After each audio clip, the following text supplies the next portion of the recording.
사도행전 1장 4절과 5절 2절을 다 같이 합독하시겠습니다. 시작. 사도와 함께 모으사 그들에게 분부하여 이르시되 예루살렘을 떠나지 말고 내게서 들은 바 아버지께서 약속하신 것을 기다리라. 요한은 물로 집례를 베풀었으나 너희는 몇 날이 못되어 성령으로 집례를 받으리라 하셨느니라. 아멘. 오늘은 본문을 중심해서 성령 충만이라는 제목으로 같이 은혜 나누고자 합니다. 하나님은 성령과 함께 일하신다. 두 번 고백하겠습니다. 시작. 하나님은 성령과 함께 일하신다. 하나님은 성령과 함께 일하신다. 아멘. 성령 충만, 또 성령을 우리가 알고 성령을 받는다는 것이 얼마나 중요한 일인가 하는 것에 대해서 우리 이 시간에 같이 은혜 나누고자 합니다. 예수님께서 공생애를 시작할 때가 약 30세 즈음에 공생애를 시작하셨는데 마태복음 3장 16절에 그에게 마침내 이제 요단강에서 물에서 올라오실 때, 침례를 받으시고 올라오실 때에 하늘에서 비둘기와 같이 성령이 그에게 충만하게 임하셨습니다. 그리고 하늘에서 음성이 있어 가라사대 이는 내 사랑하는 아들이라, 내 기뻐하는 자라, 내 기뻐하는 자요, 내 사랑하는 아들이라, 이렇게 하나님께서 말씀하셨습니다. 그래서 예수님께서 공생애를 시작하실 때 성령이 그에게 임하시고 비로소 제자들을 부르시고 천국 복음을 전파하시고 또 제자들을 부르시고 그들을 가르치셨습니다. 그리고 공생애가 거의 다 끝나고 이제 제자들에게도 당부하십니다. 너희는 성령을 받아야 된다. 요한복음 14장, 15장, 16장에 성령에 대해서 말씀하셨습니다. 내가 아버지께로 갈 터인데 내가 대제사장과 또 백성의 장로들에게 고난을 받고 죽임을 당하고 제3일에 살아나야 하리라. 그리고 내가 너희를 떠나서 아버지께로 갈 것인데 내가 너희를 떠나가는 것이 오히려 너희에게 유익함이라. 내가 아버지께로 가면은 아버지께 구하여 성령을 너희에게 보내주실 것이다. 만일 너희에게 성령이 임하셨다면은 내가 하늘로 갔다는 증거가 될 것이다. 아멘. 그런 노래 있잖아요. 나성에 가면은 편지를 띄우세요. 근데 나성으로 갔어요. 연락이 왔어요? 안 왔어요? 안 왔어요? 네. 정말 제대로 된 관계라면은 갔으면 연락이 오겠잖아요. 그러니까 예수님께서 아버지께로 가면은 내가 아버지께 구하여 저들에게 성령을 보내주소서라고 구하여, 그러면은 구하면은 아버지께서 성령을 너희들에게 보내실 것인데 너희가 성령을 받으면 내가 영광을 받고 아버지의 보좌 우편에 앉은 줄을 너희가 알라. 그래서 요한복음 14장, 15장, 16장의 성령에 대해서 정말 자세히 가르치셨습니다. 그리고 마태복음 16장에 예수님께서 예언하신 대로 백성의 대제사장과 백성의 장로들에게 고난을 받고 제3일에 살아나야 하리라 하는 그 예언의 말씀, 예수께서 제자들이 가르친 말씀대로 예수께서 십자가상에 죽으셨습니다. 그리고 3일 만에 부활하셨어요.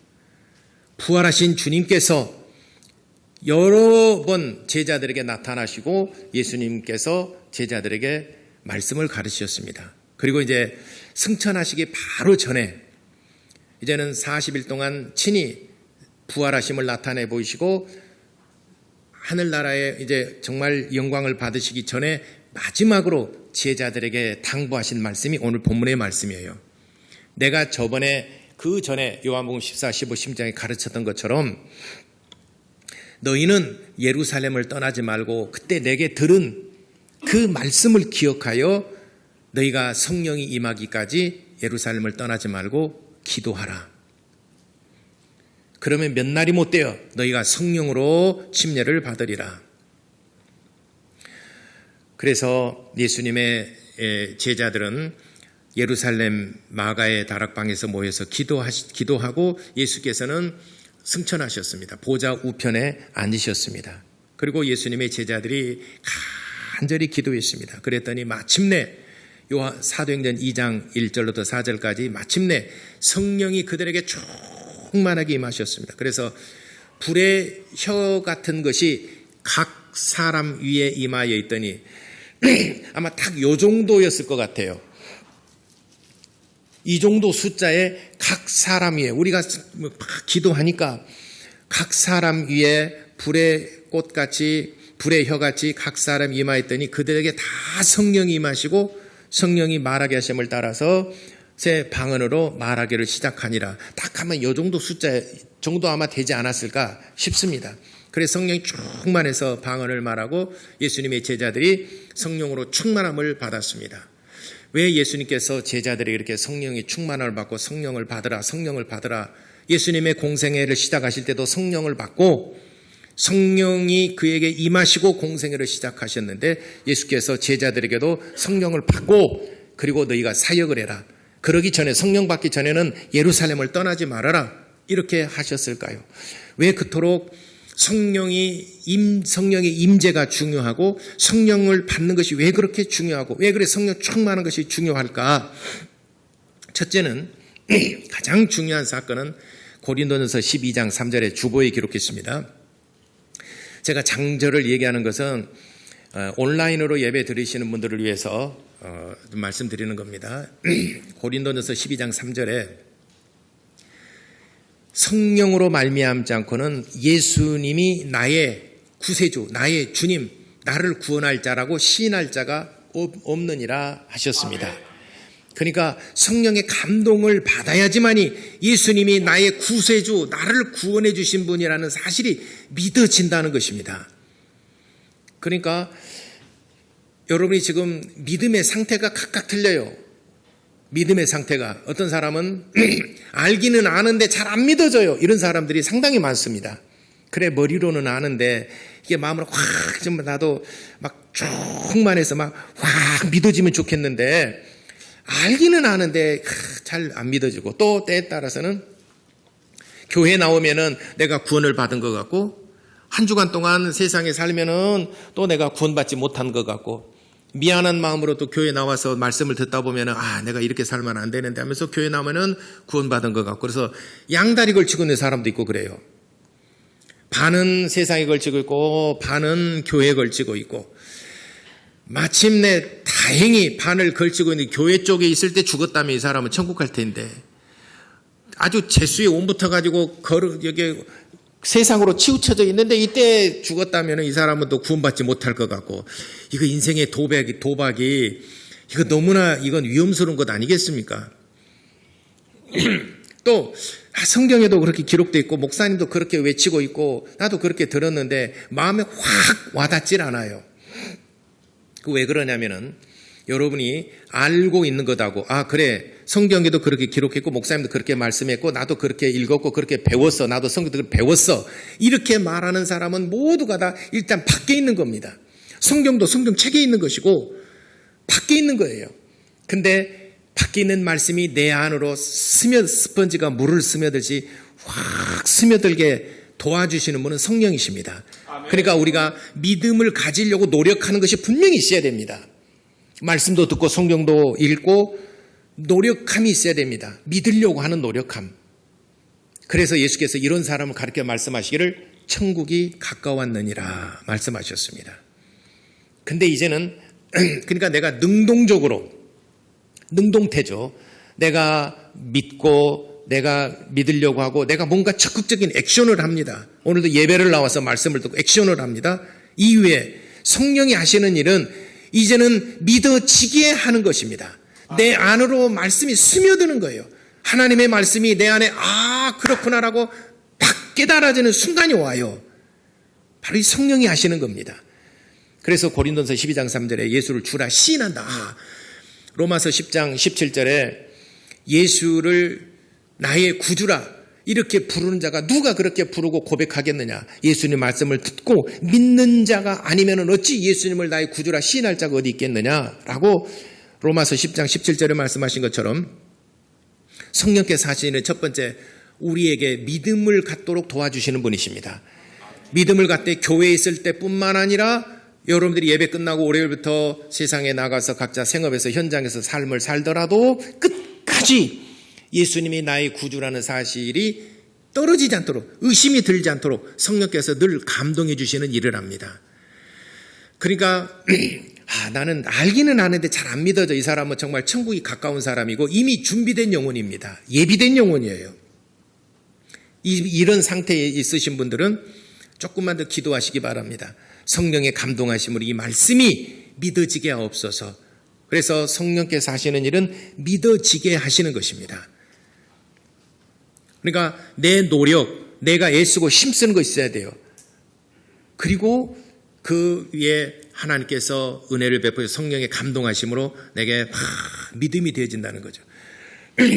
여러분, 학생들, 우리 청년들, 대학생들, 중고등학생들, 학교에서 여러분도 아마 그런 경험했을 겁니다. 학교에서 공부할 때 선생님이 앞서 칠판에 가르치고 부지런히 쓰고 가르치고 문제 풀어주고 하는 것은 다 고개 끄덕끄덕하고 다 이해가 되고 그러잖아요. 근데 막상 시험 문제 풀려고 그러면은 잘 몰라요. 이걸 어떻게 풀었더라? 선생님부터 풀었는데 잘은 자기는 몰라요. 그러면 어떻게 내 것으로 만듭니까? 집에 가서 내가 학습을 해야 됩니다. 내가 직접 풀어보고 내가 경험하고 내가 답을 내보고 내가 직접 손가락으로 풀어봐야 돼요. 그래서 옛날에 뭐 학교 다닐 때 깜지도 내고 막 그러지 않습니까? 내가 직접 풀어봐야 돼요. 내가 풀어보고 이렇게 해서 이치와 원리로 해서 공식에 대입을 해보고 문제를 이해하고 풀어보니까 답이 맞다. 그것이 이제 내 것이 되는 거예요. 그러면 이제 시험 문제를 풀 때 그거는 자자자자 해서 풀어가지고 답을 써낼 수가 있습니다. 내 것이 되는 거죠. 그러니까 학교 선생님이 강의를 하는 것은 아직은 선생님 거예요. 내가 노력하고 막 풀어보고 내가 연습하고 내가 경험을 해봐야 이것이 비로소 내 것이 되는 거예요. 여러분들이 애써서 수고하고 믿으려고 하고 말씀을 상고하고 말씀을 듣고 성경에도 그렇게 기록했는데 라고 이해가 됐다면 이제는 성령께서 감동해 주시도록 간구하시기 바랍니다. 그래서 예수님이 나의 주라 믿어지게 하시는 분이 성령이십니다. 또 한 가지 성령께서 하시는 일은 디모데후서 1장 14절에도 기록한 것처럼 주님의 일을 할 때 감당할 수 있는 힘을 주십니다. 주님의 일을 할 때. 그러니까 내가 가지고 있는 달란트와 은사, 다음 주에 설교가 이제 그건데 다음 주에는 은사와 달란트에 대해서 이제 설교하는데 굉장히 중요한 내용입니다.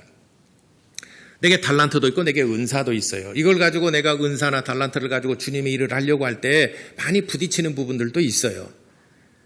여러분 마음 상하고 그냥 그럴 때도 정말 많아요.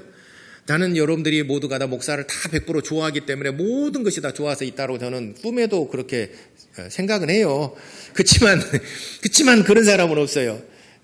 때에 따라 저와 가까이 일하면 일할수록 목사님이 좀 이런 사람들 많아요. 근데 저와 멀리 떨어져 있는 사람, 일주일에 한 달에 한 번씩 본 사람은 저한테 시험 들 것도 없고 그냥 목사님 멀리서만 바라보기 때문에 목사님 다 잘한다, 목사님 오케이 그냥 다 그러겠죠. 그러나 가까이 일하면 일할수록 저의 어떤 이런 성품이랄지 하는 일의 스타일도 다 눈에 보이고 그럴 거예요. 그러니까 저와 가까이 일하면 일하는 사람일수록 더 성령 충만해야 됩니다. 성령 충만해야 됩니다. 교회만 왔다 갔다 하고 주님의 일을 안 한 사람은 굳이 성령 충만 안 해도 그냥 성령 받고 예수를 나의 구주라 시인하면 되지만은 주님의 일할 때는 적잖은 저항을 부딪힙니다. 특히 저와 가까이서 일하시는 분들, 우리 장로님 권사 난수 집사님들이나 가까이서 사역하는 모든 분들 적잖은 저항에 부딪히게 될 겁니다. 이것을 극복하는 것은 어떻게 극복하느냐? 오직 성령의 감동하심과 성령의 충만함을 받아야 이겨낼 수 있는 것입니다. 내 아무리 사람이 좋고 성품이 좋더라도 정말 호인이고 저 사람은 마음이 진짜 바다와 같이 넓어 하더라도 바늘구멍 하나만 탁 그 감정 찌르잖아요. 바닷물이 쪼그라들어 가지고 쫑재기 물 됩니다. 팍 터집니다.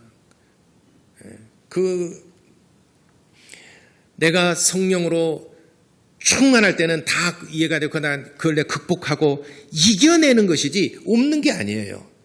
성령 충만하다는 그런 것들을 내가 이겨낼 수 있는 힘을 하나님 내게 주신 것이지 없어지는 게 아니에요. 육신의 정욕이 없어지는 게 아니에요. 여전히 남아있어요. 목사로서의 산지가 벌써 성지가 30몇 년이 됐는데도 여전히 육신의 정욕이라는 게 있어요. 남아있어요. 성령 충만함으로 이겨내는 것이죠. 극복을 해내는 것이죠. 그래서 성령 충만해야 될 이유는 주님의 일을 할 때 이것을 이겨내고 극복해내기 위해서 성령 충만해야 된다. 특히 주님의 일을 하는 사람들은 성령 충만해야 됩니다. 내 좋은 성품으로 내가 들었고 봤기 때문에 나는 할 수 있어. 베드로도 그랬지 않습니까? 베드로가 주님을 따를 때에 다른 사람이 예수님을 죽이려고 그러고 예수께서도 내가 대제사장과 백성의 장로들에게 고난을 받고 제3일에 내가 살아나리라. 그러니까 베드로가 예수님께 주여 절대로 주님께 그런 일이 미치지 못할 것입니다 하면서 나섰잖아요. 그러니까 예수께서 베드로야 내 뒤로 물러나라. 어찌해 네가 하나님의 일을 생각하지 아니하고 사람의 일을 생각하느냐. 사탄아 물러가라 하고 예수께서 오히려 책망하셨습니다. 오히려 예수께서 말씀하셨어요. 네가 다 굴기 전에 3번 나를 부인할 것이다. 이거 목사님이란다. 요즘에 내가 왜 그런지 모르겠어요. 삼손이 골리앗 이겼다고 하지 않나. 내가 그래도 그 말이 뭔 말인지 모르는 사람들은 다시 성경 좀 잘 보세요. 아이고 예수님 내가 그럴 사람입니까? 내가 저번에 뭐라고 했습니까? 예수님께 접근하거나 손만 대는 사람이 있으면은 내가 가서 내가 끝장 내버리겠습니다 했던 사람은 베드로입니다. 절대로 주께 그런 일이 미치지 못하리이다. 그러나 예수께서는 네가 다 굴기 전에 3번 나를 부인할 것이다. 그 뒤로 아무 기록이 없지만 베드로가 속으로 뭐라 그랬겠어요? 참 몰라도 한참 모르시는 분이시네. 내가 어떤 사람입니까? 의리가 있고 정말 베드로처럼 의리가 있는 사람은 어디가 있습니까? 실제로 그랬잖아요. 대제사장이 공문을 가지고 예수님을 체포하러 왔잖아요. 병사들을 데리고. 그래서 병사들은 예수가 누군지 모르잖아요. 군호를 맞자 내가 입 맞추는 자가 바로 그이라 잡으라 체포하라 그랬잖아요.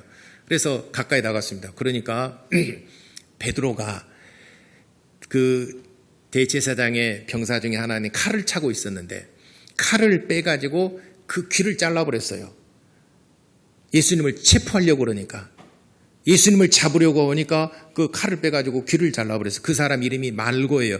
요한복음에는 그 이름이 기록되어 있습니다. 말고라는 사람이 귀를 잘라버렸어요. 예수께서 칼을 거두라고 그랬어요. 그리고 그걸 주워서 다시 붙여줬습니다. 저는 그 귀를 거꾸로 안 붙이고 바로 붙여줬다고 생각해요. 예수님이시니까. 고쳐주셨어요. 칼을 가지고 쓰는 자는 칼로 망할 것이니라. 우리 교인 중에서 베드로와 같은 이런 의리를 가지고 있는 사람이 내가 혹시 어려운 일을 당하고 막 이랬을 때 그러면 이제 목사님 세대는 끝났으니까 그러면 다른 사람 어떻게 우리가 목회자를 세우죠? 그러면 제가 모집 광고를 낼까요? 그리고 조건을 뭘로 걸까요? 아마 이럴 분도 계실 것이고 목사님 설령 목사님이 그렇게 하셨다 하더라도 우리는 목사님의 그 진실함 믿습니다. 절대로 그렇게 할 수 없습니다. 내가 대신 감옥에 가겠습니다. 난 막 의리가 있는 사람 혹시 누가 여러분이 생각나 우리 교회에 누가 있겠습니까? 이성계 집사. 이 전국 방송에 세계 방송 답니다. 구독자가 상당히 많아요. 아마 저도 그렇게 생각을 해요. 그럴 줄 알고 몇몇 사람 정말 그럴 거라고 생각을 해요. 베드로도 그랬으니까. 그런데 예수께서 잡히시고 재판을 받으시네 가야바의 뜰에서 재판을 받으실 때 여종이 와서 너도 같은 당이고 같은 너의 말씨도 그렇고 내가 같이 다니는 걸 봤다. 너도 한 무리지 않느냐. 지금 죽음을 놓고 지금 재판을 받고 죽으러 가는 거잖아요. 그러니까 베드로가 나는 뭐다. 네가 잘못 봤다. 나는 뭐다. 자리를 옮겼어요. 또 따라가면서 또 말했어요.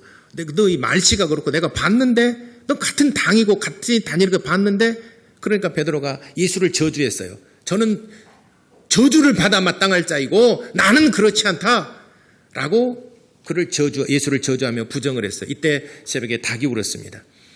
그때 예수님이 눈이 맞췄어요. 누가복음에 보게 되면은 예수님이 그를 쳐다봤어요. 눈이 맞출 때 얼마나 가슴이 참 찔끔 정도가 아니라 그래서 밖에 나가서 심히 통곡하고 우니라. 그래서 예수님의 통곡교회가 있어요.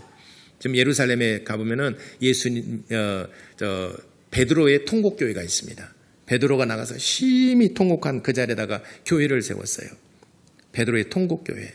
얼마나 정말 미안했으면은 주마등처럼 지나 그때 예수님이 하셨던 말씀, 네가 나를 모른다라고 3번 부인할 것이다 하신 말씀이 생각나서 밖에 나가서 심히 통곡하니라. 베드로의 통곡교회가 있어요. 이렇게 연약했던 베드로가 성령을 받고 난 다음에는 감옥에 갇혀도 매를 맞아도 변함없이 한결같이 예수님이 하나님의 아들이시고 그는 죽었다가 살아나신 분이시고 우리를 구원하신 분이시라는 것을 변함없이 증거하고 전도를 합니다. 그리고 순교를 당합니다.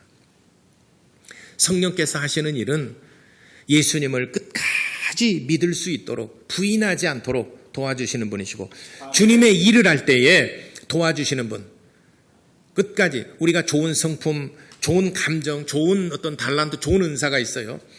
이걸 가지고 끝까지 주님의 일을 하고 견뎌낼 수 있도록 도와주시는 분이 성령님이시다. 그 다음에 마지막 3번째, 뭐 여러 가지 성령 충만해야 될 이유가 있지만은 또 성령 우리가 충만해야 될 이유가 뭐냐? 우리는 세상을 살아나가면서 있어 우리가 살아감에 있어서 한쪽으로는 하나님을 섬김의 삶이 있어요.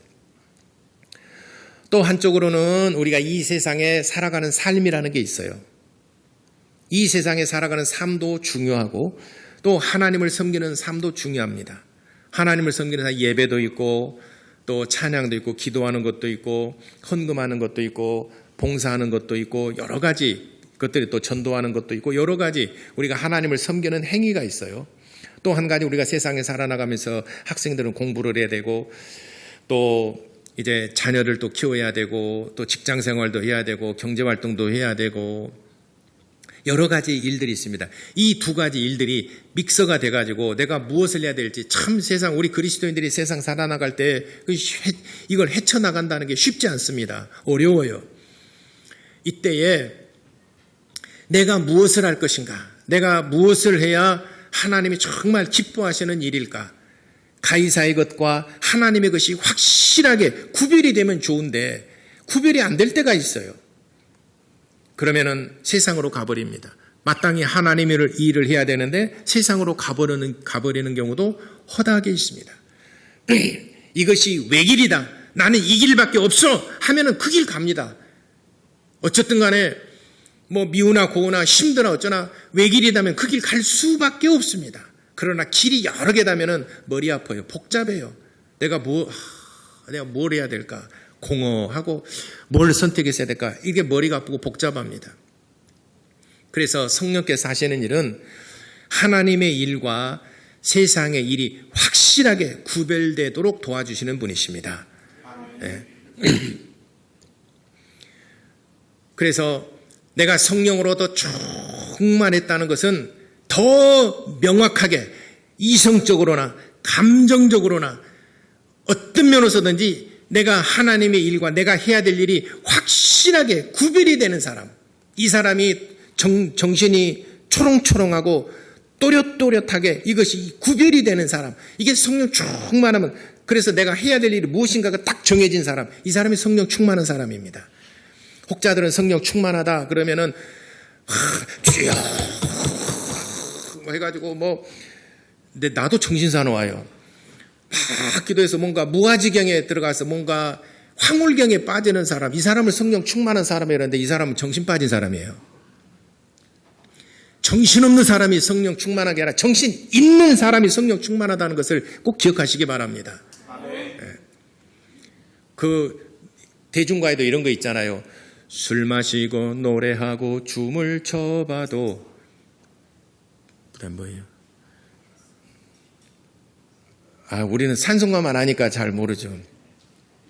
무엇을 할 것인가 둘러보아도 보이는 건 모두 돌려 앉았네. 그 다음 어디로 가요? 자, 떠나자. 어디로? 뭐 동해바다가 뭐가 나옵니까? 답이. 이게 세상 사람들이 살아가는 가장 전형적인 거예요. 뭔가 현실을 도피하고 싶고 내가 바란 모든 게 다 나를 돌려 앉아있고 그러니까 공허하니까 어디로 갑니까? 세상으로 가잖아요. 이게 동해바다로 가잖아요. 그러니까 저는 서해바다로 갑니다. 세상 사람들이 살아가는 가장 전형적인 얘기들이죠. 무엇을 할 것인지 분간이 안 돼요. 이것을 할 것인지 이것을 하려고 해도 공허하고 이것을 하려고 해도 공허하고.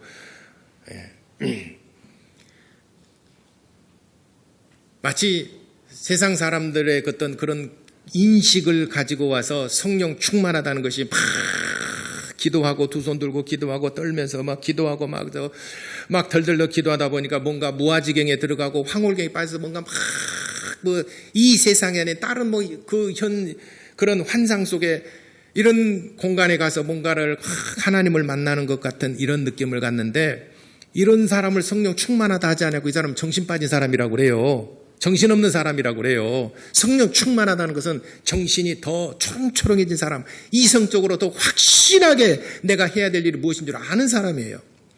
예를 들어서 바울이 이제 예루살렘으로 가서 내가 그 환난과 핍박을 당하고 있는 사람 내가 도와야 되겠다.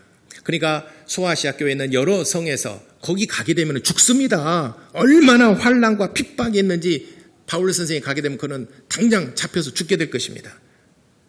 각 성에서 성령께서 그렇게 가르쳐 주셨습니다. 그러니까 가면 안 된다는 얘기잖아요. 지금 예루살렘에 가게 되면 얼마나 환난과 핍박이 있는데 가면 죽으러 가는 겁니다. 섭을 짊어지고 불 속에 뛰어드는 겁니다. 라고 얘기를 했어요.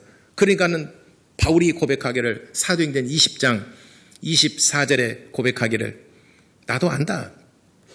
그러나 나도 그런 상황이 그렇다는 건 알지만은, 그러나 내가 주 예수께 받은 사명, 곧 천국 복음을 증언하는 일을 마치려 하면은 내 목숨을 조금도 귀한 것으로 여기지 아니하노라 하고 예루살렘으로 갑니다. 근데 거기서 죽질 않아요. 사람들은 죽을 것 같지만은 안 죽습니다. 재판을 받으려고 그러는데 바울이 거기서는 재판을 받는 것이 너무 불공정해요.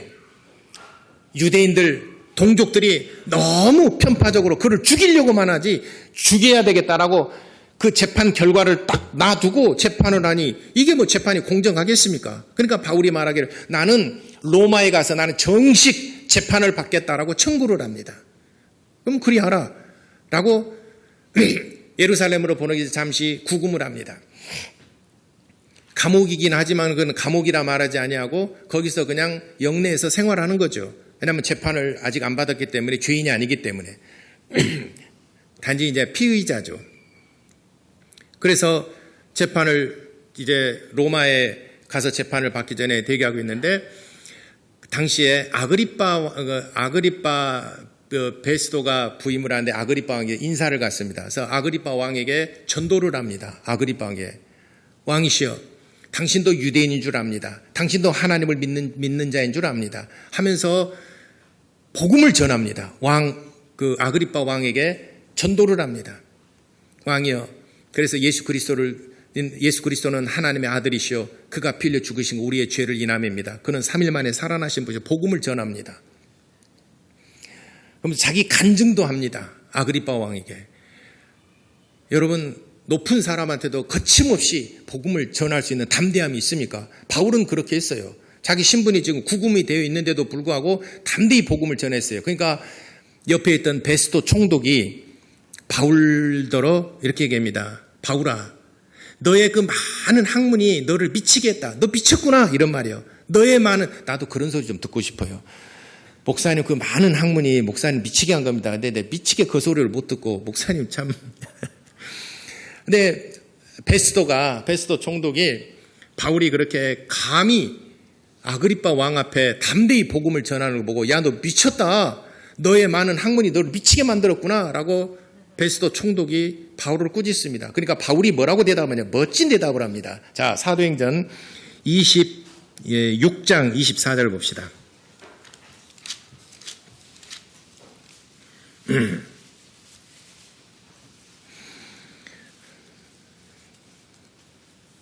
자, 24절부터 쭉 제가 그 설교에 방금 그 고백했던 게 아그리빠 왕에게 막 복음을 전하는 게 나오는데, 자 24절부터 25절까지 한번 읽어봅시다. 시작. 바울이 이같이 변명하며 베스도가 크게 소리내어 이르되 바울아 네가 미쳤도다. 내 많은 학문이 너를 미치게 한다 하니 바울이 이르되 베스도 각하여 내가 미친 것이 아니요 참되고 온전한 말을 하나이다. 26절 시작. 왕께서는 이 일을 아시기로 내가 왕께 담대히 말하노니 이 일이 하나라도 아시지 못함이 없는 줄 믿나이다.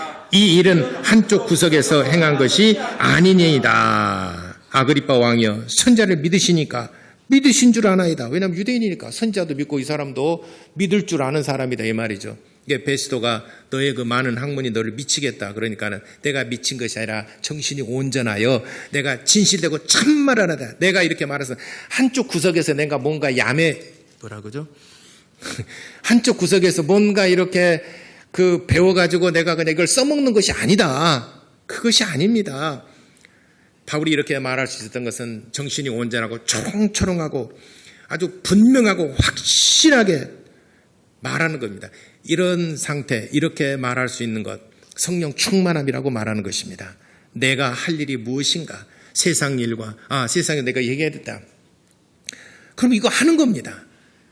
그리고 내가 내가 시간 내서 먼저 우선적으로 해야 되겠다. 둘이 겹친다? 그럼 내가 하나님 일을 먼저 해야 되겠다. 예배를 먼저 드려야 되겠다. 우리 셀 예배를 먼저 드려야 되겠다. 이것이 확실하게 두말 없이 구별되는 사람.